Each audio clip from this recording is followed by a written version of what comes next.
नमस्कार, आप सभी का हमारे चैनल हिंदी ज्ञान निधि में हार्दिक अभिनंदन और स्वागत है। मैं डॉक्टर निधि सिंह आज आप सभी के समक्ष क्लास 6 की हिंदी पुस्तक मल्हार में सम्मिलित एक बहुत ही मार्मिक कहानी सुनाने के लिए उपस्थित हुई हूँ।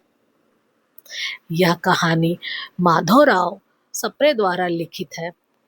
कहानी का शीर्षक है एक टोकरी भर मिट्टी, जो मानवीय संवेदनाओं, दया और अहंकार के त्याग को दर्शाती है।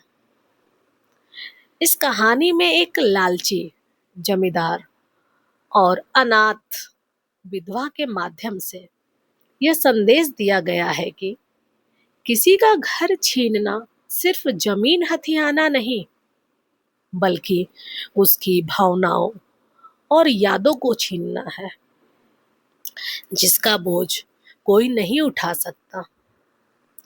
तो चलिए इस कहानी को आप सभी के सामने मैं प्रस्तुत करती हूँ।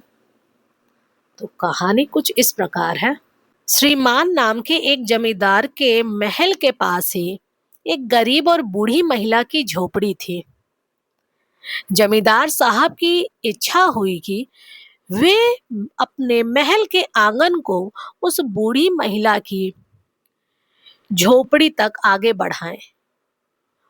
उन्होंने उस बूढ़ी महिला को कई तरह से समझाया, परंतु वह बूढ़ी महिला तो बहुत समय पहले से उस जगह पर रहती आई थी।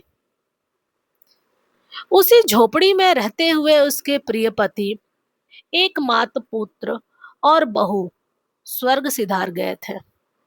उसकी एक 5 साल की पोती भी थी। जब भी उसे अपनों की याद आ जाती थी, तो दुख के कारण वह फूट फूट कर रोने लगती थी।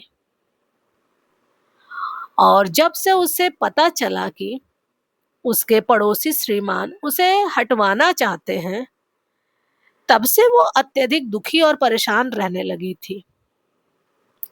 उस झोपड़ी में उस बूढ़ी महिला का मन कुछ इस तरह लग गया था कि वह उस जगह को बिना मरे नहीं छोड़ना चाहती थी। वकीलों को रिश्वत देकर श्रीमान ने अदालत से बूढ़ी महिला की उस झोपड़ी पर अपना अधिकार साबित कर दिया और बूढ़ी महिला को वहां से निकाल दिया। एक दिन श्रीमान उस बूढ़ी महिला की झोपड़ी के आसपास घूम रहे थे और लोगों को काम बता रहे थे। उसी समय वह बूढ़ी महिला भी अपने हाथ में एक टोकरी लेकर वहां पहुंच गई। वो श्रीमान से क्षमा मांगती है और कहती है कि जब से उसे और उसकी पोती को झोपड़ी से निकाला गया है, तब से उसकी पोती ने खाना पीना छोड़ दिया है। वो हर समय बस यही कहती रहती है कि जब उसकी दादी उसे घर अर्थात उसकी झोपड़ी में वापस ले चलेंगी, तभी वह रोटी खाएगी। उसकी ऐसी जिद देखकर बूढ़ी महिला ने सोचा कि वह अपनी झोपड़ी में से एक टोकरी भर मिट्टी लेकर उसी मिट्टी का चूल्हा बनाकर उसमें रोटी पकाएगी।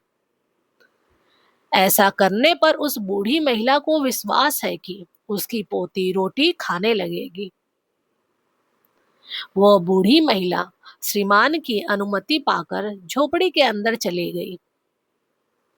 अंदर जाते ही उसे वहां पर बिताई पुरानी यादें याद आ गई और वह उस झोपड़ी में बिताए अपने पुराने दिनों को याद करके दुखी हो गई और रोने लगी।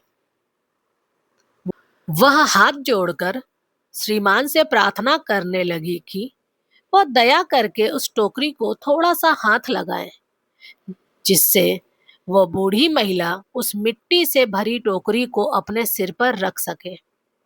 पहले तो जमींदार साहब उस बूढ़ी महिला की बात सुनकर बहुत नाराज हुए, पर जब उस बूढ़ी महिला ने बार बार निवेदन किया, तो श्रीमान जी उसकी मदद करने के लिए आगे बढ़े और मिट्टी से भरी टोकरी को उठाने का प्रयास करने लगे। लेकिन श्रीमान जी से वो टोकरी उठाई नहीं गई। यह देखकर बूढ़ी महिला श्रीमान जी से कहती है, आप अगर बुरा ना माने तो मैं एक बात कहूं।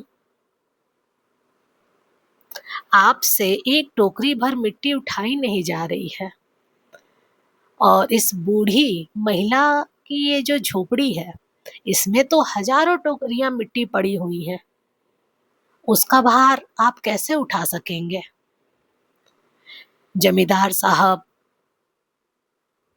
अपने धन दौलत पर घमंड करते हुए अहंकारी हो गए थे और अपना कर्तव्य भी भूल गए थे। परंतु उस बूढ़ी महिला के इस वचन ने मानो उनकी आंखें खोल दी हो, उनका वास्तविकता से परिचय करा दिया हो। अपने द्वारा किए गए कार्य पर वो बहुत पछताने लगते हैं और इसका परिणाम यह होता है कि श्रीमान जी उस बूढ़ी महिला से क्षमा मांगते हैं और उसकी झोपड़ी उसे वापस कर देते हैं। कहानी यहीं पर समाप्त हो जाती है।